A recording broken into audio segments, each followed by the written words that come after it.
কেউ কেউ বলছেন এবার নির্বাচনে আওয়ামী লীগের ভোট একটা গুরুত্বপূর্ণ নির্ধারক ফ্যাক্টর হয়ে উঠবে।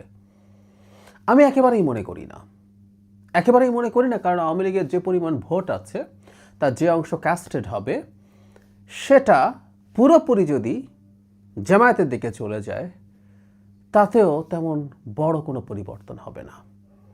মানে এবারকার নির্বাচন এত বেশি ভারসাম্যহীন, আওয়ামী লীগের ভোট আসলে মেজর ফ্যাক্টর না। কিন্তু সাম্প্রতিক একটা প্রবণতার কারণে আওয়ামী লীগের মানুষজন ভোট দেওয়ার ক্ষেত্রে অনেক বেশি আগ্রহী হয়ে উঠতে পারেন।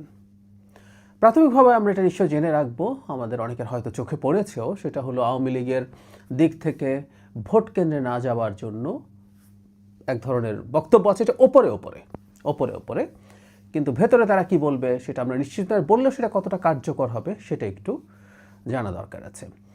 আমরা খেয়াল করব দীর্ঘদিন থেকেই জামায়াতে ইসলামী বিশেষ করে আওয়ামী লীগকে খুশি রাখতে চেয়েছে, আওয়ামী লীগের ভোট পেতে চেয়েছে, এটা একটু মনে রাখা। কিন্তু একই সাথে জামায়াতে ইসলামীর একটা ঘটনা, তাদের একটা কাজ আওয়ামী লীগকে ক্ষুব্ধ করার কথা, এবং সেটাও ভোটে প্রভাব ফেলতে পারে।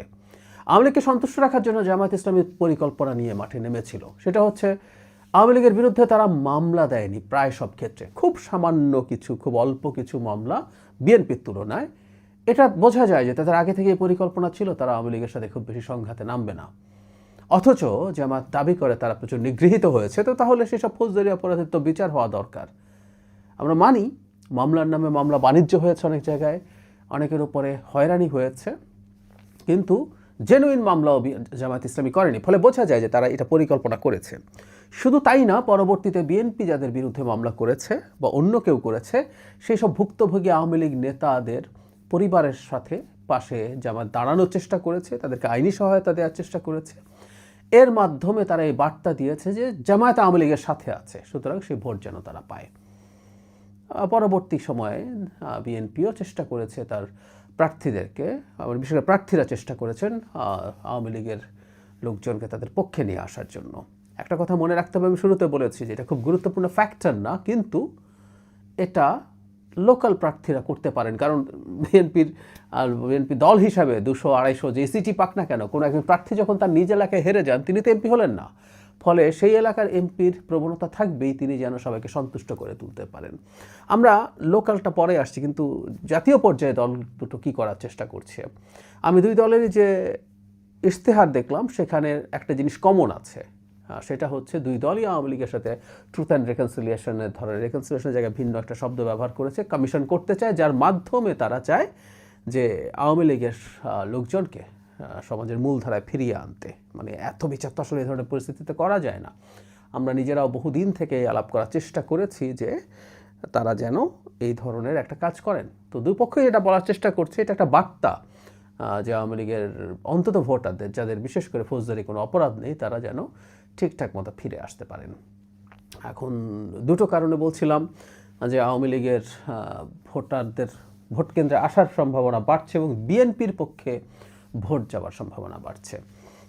এটা আমরা মানি, আওয়ামী লীগের ভোট দেওয়ার ক্ষেত্রে খুব বেশি আগ্রহ হওয়ার কথা না, বা বিএনপি বা জামাত কারো যদি ব্যক্তিগত খুব হিসাব নিকেশ বা প্রয়োজন না থাকে, তাহলে তারা ভোট অনেকেই দিতে চাইতেন না হয়তো। কারণ হচ্ছে মানে কোনো দলকেই, আওয়ামী লীগের যারা এখন পর্যন্ত শেখ হাসিনার এই ব্রুটালিটির পর, বিশেষ করে গণঅভ্যুত্থানের পর, এর আগেও শেখ হাসিনা যা করেছে তার সময়ে আসলে চলে যাওয়া উচিত ছিল সমর্থন, কিন্তু সেটা না। বেশ কিছু মানুষ আওয়ামী লীগকে এখনও সমর্থন করে, আমার হিসাবে এটা প্রায় 20%। সেই 20%-এর কথা বলছি। জুলাইয়ের পরও, অগাস্টের পরও যখন তাদের সে সমর্থন যায়নি, তাই তারা বিএনপি আওয়ামী লীগ কাউকে তারা বিএনপি জামাত কাউকেই পছন্দ করার কথা না। কিন্তু যে কথাটা বললাম যে অনেকেই ভোট হয়তো নাই দিতেন, কিন্তু একটা পরিস্থিতি তাদেরকে ভোট দেয় আগ্রহী করে তুলতে পারে এবং ভোট কেন্দ্রে নিয়ে যেতে পারে, এবং এখানে জামাতের আরও বড় ডিজাস্টার ঘটতে পারে।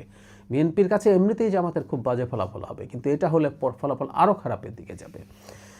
সেটা হলো সাম্প্রতিক সময়ে জামাত খুবই শক্তিশালী হয়ে ফিরে আসছে। জামাত ফিরে আসছে কথাটা ঠিক না, শক্তিশালী এসে হাজির হয়েছে। তারা নির্বাচনে জিতে যেতে পারে। মানে আওয়ামী লীগের লোকজন বসেছিল যে বিএনপি জিতবে, মানে দুজনের মধ্যে তারা বিএনপিকেই বেশি প্রেফার করার কথা পলিসিগত পয়েন্টে, লোকাল হিসাব নিকেশ আলাদা। তো তারা নাও গেলেন, কিন্তু জামাত যখন শক্তিশালী হয়ে সামনে হাজির হচ্ছে, জামাত ক্ষমতায় চলে যেতে পারে, এই ধরনের একটা ভাইব তৈরি করছে। সেই প্রেক্ষাপটে আওয়ামী লীগের যারা ভোট কেন্দ্রে যাবেন না তাদের মনে হবে যে জামাতকে ঠেকাতে হবে। মানে শেখ হাসিনা বা অন্য কেউ যতই বলুক না কেন নির্বাচনে ভোট না দিতে, কিংবা আমি আগেও বলেছি যে আওয়ামী লীগের জন্য জামাতে ভোট দেওয়া কৌশলগত কারণে হয়তো সঠিক। কারণ হলো জামাত যত বেশি সিট পাবে তাতে বিএনপি যত কম সিট পাবে, বিএনপি সরকার হিসেবে তত দুর্বল হয়ে উঠবে। এটা আওয়ামী লীগের জন্য, এমনকি ভারতের জন্য ভালো। শুধু তাই না, ভারতের যে বলছিলাম বাংলাদেশে ধর্মীয় উগ্রবাদ, ধর্মীয় এক্সট্রিমিজমের উত্থান হচ্ছে, এই বয়ান প্রতিষ্ঠা করা সহজ হবে। কিন্তু ওই যে বললাম যে আওয়ামী লীগের বহু মানুষজন আছে তাদের দুটো ক্রাইটেরিয়া জামাতের সাথে অত্যন্ত কনফ্লিক্টিং। একটা হচ্ছে স্বাধীনতার প্রশ্নে তাদের অবস্থান, মুক্তিযুদ্ধের প্রশ্নে তাদের অবস্থান। আমার পরিচিত অনেক আওয়ামী লীগ করা মানুষের মধ্যে আমি এটা একটা গুরুত্বপূর্ণ কারণ দেখেছি যে তারা এখনও সেই স্বাধীনতার সময়টার ইলিউশনে ভুগতে থাকেন। সেই জিনিসটা তাদের চলতেই থাকে।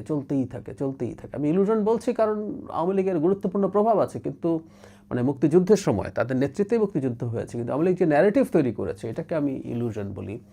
তো সেটার মধ্যে আচ্ছন্ন হয়ে থাকেন, অবসেসড হয়ে থাকেন, সেই মানুষ কখনোই জামাতকে ভোট দেবেন না, হয়তো চুপ থাকতে পারতেন। একই সাথে ধর্মনিরপেক্ষ মানুষ, মানে জামাত এখন নারী প্রশ্নে যে ধরনের পরিস্থিতি সামনে নিয়ে এসছে, যে ধরনের মানুষ, লিবারেল মানুষ যারা মনে করেন যে ধর্ম মানুষের ব্যক্তিগত চর্চায় থাকবে, কিন্তু একটা রাষ্ট্র চলবে, রাষ্ট্রের যে আইন কানুন আছে সেটার ভিত্তিতে, জামাত যখন এই আলাপগুলো সামনে নিয়ে আসছে, যখন এমনকি জামাতের এই ধরনের আচরণের প্রচুর সমালোচনা বিভিন্ন পর্যায়ে হচ্ছে, তখন আওয়ামী লীগের ওই উদার গণতন্ত্রী যারা আছেন তারা আতঙ্কিত হতে পারেন। কারণ হলো এইরকম একটা দল, জামাত যে হাইপ তৈরি করার চেষ্টা করছে, একটু ফেভারেবল কিছু হলে ক্ষমতায় চলে যেতে পারে, তারা তখন সমানে ভোট কেন্দ্রে আসার চিন্তা করতে পারেন, এসে বিএনপিকে ভোট দেবেন। আরেকটা কথা, খুব গুরুত্বপূর্ণ প্রভাব ফেলবে নিশ্চয়ই, এটা অনেকের মাথায় আসবে যে জামাতকে তার হিসাব বুঝিয়ে দিতে হবে। আওয়ামী লীগের বিরুদ্ধে দুটো দলই ফাইট করেছে, বিশেষ করে বিএনপি ফাইট করেছে। জামাত, আমি প্রায় বলি 14-15 পর থেকে, তাদের নেতাদের ফাঁসি হয়ে যাওয়ার পর থেকে জামাত গর্তে লুকিয়েছিল। তারা চুপ, একেবারেই চুপ। এমনকি 28 অক্টোবর 2023 সালে যখন বিএনপিকে পেটানো হচ্ছে, জামাত খুব সুন্দরভাবে রীতিমতো জামাই আদরে একটা সমাবেশ করে চলে গিয়েছিল। যাই হোক, জামাতের সাথে তার অত কনফ্লিক্ট ছিল না, কিন্তু যখন আওয়ামী লীগকে নিষিদ্ধ করা হয় তখন জামাত মাঠে সবচেয়ে বেশি হাজির ছিল। মানে বিএনপি শক্তি নিয়ে ছিল না, যে বিএনপি এক ধরনের সমর্থন দিয়েছে, কিন্তু জামাত তার লোকবল সাপ্লাই দিয়েছে। আমাদের মনে থাকার কথা, তারপর একটু করি। হাসনাত আবদুল্লাহ আওয়ামী লীগ নিষিদ্ধ করার জন্য প্রাথমিকভাবে উনি এনসিপিও না, তিনি ব্যক্তি হিসাবে গেছেন বলে আওয়াজ তুলেছেন। তিনি যমুনায় যান, যাবার পরে ওখানে আস্তে আস্তে মানুষ বাড়তে থাকে, জামাতের নেতারা যান, এবং এদের 1-2জন খুবই সিগনিফিক্যান্ট নেতা যারা বলেছেন দলীয়ভাবে না, তারা ব্যক্তিগতভাবে সেখানে গেছেন। পরবর্তীতে শাহবাগে যে গ্যাদারিং হয়, সেই গ্যাদারিংয়ে জামাত এবং ছাত্র শিবির ছিল, সেখানে জামাতের এবং শিবিরের স্লোগান হয়েছিল। ফলে আওয়ামী লীগ নিষিদ্ধ করার ক্ষেত্রে জামাত পেছন থেকে প্রধান ভূমিকাগুলোর একটা পালন করেছে। এটা ভালো না খারাপ ইজ এ ডিফারেন্ট ডিবেট, কিন্তু আওয়ামী লীগের কাছে তো এটা ভালো লাগার কোনো কারণ নেই। এবং আওয়ামী লীগকে নিষিদ্ধ জামাত করেছে, যে আজকে জামাত বিএনপির বিরুদ্ধে প্রধান শক্তি হিসাবে দাঁড়িয়ে গেল। শক্তি অনেক দুর্বল, যে হাইপ তারা তৈরি করেছে আমি একেবারেই মনে করি না এর কাছাকাছি কিছু আছে, কিন্তু ওরাই তো আছে। আওয়ামী লীগ থাকলে তো আমি মনে করি আওয়ামী লীগের সাথে বিএনপির ফাইটই হতো নির্বাচনের প্রধান আলোচনার বিষয়। সো আওয়ামী লীগের নেতাকর্মীদের এই জিনিসটা মনে না থাকার কোনো কারণ নাই। এটাও তাদের মধ্যে সেই প্রতিশোধ পরায়ণতা তৈরি করার সম্ভাবনা থাকবে, বিশেষ করে তারা যখন ক্ষমতায় যাবে হাইপ তৈরি করছে। সেই জন্য আমি মনে করি আওয়ামী লীগ এবার এবিপি নির্বাচনে প্রচুর ভোট দেবে, তাদের যতটুকু সমর্থন আছে, এবং সেটার একটা বড় অংশ লোকাল কিছু কারণে, যে বললাম মামলা বা এই ধরনের কিছু কারণে হয়তো জামাত পাবে, কিন্তু মেজরিটি ভোট আসলে বিএনপির দিকেই যাবে। এবং আমি মনে করি যে তারা এই চেষ্টাটা, বিশেষ করে লোকাল বিএনপি নেতারা যারা আছেন, তারা এই চেষ্টা করবে তাদেরকে ভোট কেন্দ্রে নিয়ে যাওয়ার। কারণ ওই যে বলছি, বিএনপি রাষ্ট্রীয়ভাবে 220, 30, 40, 50 যেই পাক না কেন, তার আসনে কেউ যদি হেরে যায়, সুতরাং লোকাল ফ্যাক্টর তো আছেই। লোকাল এমপিরা, বিএনপির এমপিরা তাদেরকে এভাবেও মোটিভেট করার চেষ্টা আমি ধারণা করি করবেন, যেখানে তিনি এই জামাতের যে প্রতিক্রিয়াশীল রাজনীতি, তার যে প্রতিক্রিয়াশীল ইডিওলজি, নারীদের ক্ষেত্রে তার অবস্থান, দেশকে কোনো না কোনো ফর্মে